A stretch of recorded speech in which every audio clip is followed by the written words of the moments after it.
Hello everyone, कैसे हैं आप। आज मैं यहाँ आपके साथ एक बहुत ही इंपॉर्टेंट टॉपिक डिस्कस करना चाहती हूँ, that is how to study economics to score 95 plus marks. आपको पता है कि आपके पास टाइम काफी कम है, एग्जाम्स बहुत नजदीक हैं। आप सोचोगे कहाँ, अभी तो नवंबर, दिसंबर, जनवरी है। पर आपको एक सच्ची बात बताऊं, दिसंबर में आपके प्री बोर्ड शुरू हो जाएंगे और जनवरी में आपका वाइवा शुरू हो जाएगा, राइट। तो आपके पास बहुत कम टाइम है, तो इस टाइम पर एक smart strategy for every subject is very important. पर इस वक्त मैं बात करूंगी इकोनॉमिक्स की। अकाउंट्स के बाद अगर ज्यादा री आती है तो वो इकोनॉमिक्स में आती है, राइट। और कई बच्चे इकोनॉमिक्स को थोड़ा हल्के में ले लेते हैं। और एक और चीज कि इकोनॉमिक्स में पहले डायरेक्ट क्वेश्चंस आते थे, पर इकोनॉमिक्स में अब डायरेक्ट क्वेश्चंस नहीं आते हैं, तो इनडायरेक्ट क्वेश्चन ज्यादा आते हैं। क्वेश्चन बच्चों को समझ नहीं आता है कि इस क्वेश्चन में क्या देना है। नो डाउट उन्होंने सब कुछ पढ़ा होता है, पर जब क्वेश्चन देखते हैं तो उन्हें लगता है कि उन्हें नहीं पता और क्या देना है, कैसे देना है, नहीं समझ पाते हैं। तो आज मैं वही इंपॉर्टेंट चीज आपके साथ डिस्कस करना चाहती हूँ कि how to study economics at this time. आपने चैप्टर तैयार कर लिया और आपको लगता है कि आपको सारे कॉन्सेप्ट क्लियर है, राइट। पर सिर्फ कॉन्सेप्ट का क्लियर होना सफिशिएंट नहीं है। What you have to do, आपकी प्रेपरेशन तब तक कंप्लीट नहीं होती है जब तक आप चैप्टर के साथ साथ, आपने चैप्टर कर लिया, राइट, पर चैप्टर के साथ साथ आपको बुक की बैक एक्सरसाइज जरूर करनी है। अगर आप बुक की बैक एक्सरसाइज नहीं करते हो तो आपका चैप्टर कंप्लीट नहीं होता। तो चैप्टर किया, राइट, फिर बुक की बैक एक्सरसाइज जरूर करनी है आपने। बैक एक्सरसाइज में आपको एमसीक्यू भी करने हैं, आपको असर्शन रीजन भी करने हैं, आपको स्टेटमेंट बेस्ड क्वेश्चन भी करने हैं, राइट।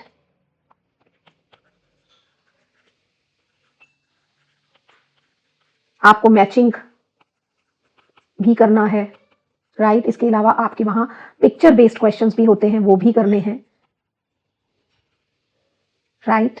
दैट मीन जब तक आप बुक की बैक एक्सरसाइज नहीं करते हो आपका चैप्टर कंप्लीट नहीं होता, क्योंकि बैक एक्सरसाइज ही आपको बताएगी कि क्वेश्चन किस किस फॉर्म में पूछा जा सकेगा। आपको वहीं से पता चलेगा कि आपको कॉन्सेप्ट कितना क्लियर है, राइट। आप अलग अलग तरह के क्वेश्चंस को समझ पा रहे हो या नहीं, आप कॉन्सेप्ट को उन डिफरेंट क्वेश्चंस में फिट कर पा रहे हो या नहीं। तो इसलिए back exercise is must, right.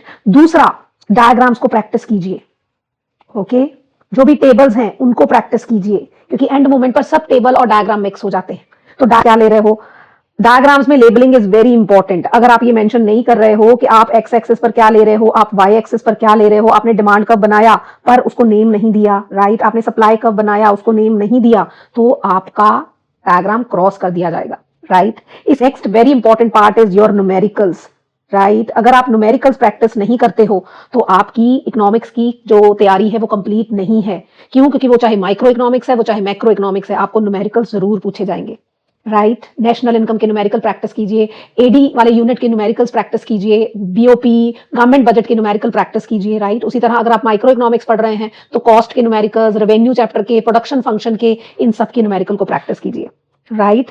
कोशिश कीजिए कि जितने भी डायग्राम्स और टेबल्स हैं उनको एक शीट पर बना लीजिए, राइट। ये तो हमने बात करी मैक्रो की और माइक्रो की, राइट। इसके अलावा इंडियन इकोनॉमी को भी बच्चे थोड़ा सा लाइटली ले लेते हैं कि इंडियन इकोनॉमी को क्या पढ़े, इसमें तो गप्पे मारनी है, हिस्ट्री ही तो है। पर नो, इंडियन इकोनॉमी में आप अपने क्वेश्चन को कैसे एक्सप्रेस करते हो, तो एक्सप्रेशन बहुत इंपॉर्टेंट है, गप्पे नहीं चलेंगी, राइट। डेट्स लर्न करनी बहुत इंपॉर्टेंट है, डेटा नहीं पूछा जाएगा, dates are very important, right. इसके अलावा जैसे मैक्रो में नेशनल इनकम के न्यूमेरिकल बहुत इंपॉर्टेंट है ना, उसी तरह Indian economy data based questions are very important, पूछने ही पूछने हैं, राइट। तो डेटा बेस्ड क्वेश्चन जरूर प्रैक्टिस कीजिए, फ्री के मार्क्स है। Picture based questions Indian economy में आर ऑल्सो वेरी इंपॉर्टेंट, उनकी प्रैक्टिस कीजिए। स्पेशली इन्वायरमेंट वाले चैप्टर में ज्यादा जो पिक्चर बेस्ड क्वेश्चन पूछे जाते हैं, आपको पिक्चर दे दी जाएगी, आपको आइडेंटिफाई करना होगा और उसके बारे में फिर आपको बताना होगा कि ये पिक्चर किसकी है, राइट, और उससे रिलेटेड सारी इंफॉर्मेशन देनी होगी। तो ज्यादातर ये जो है picture based question Indian economy में इन्वायरमेंट से पूछे जाते हैं।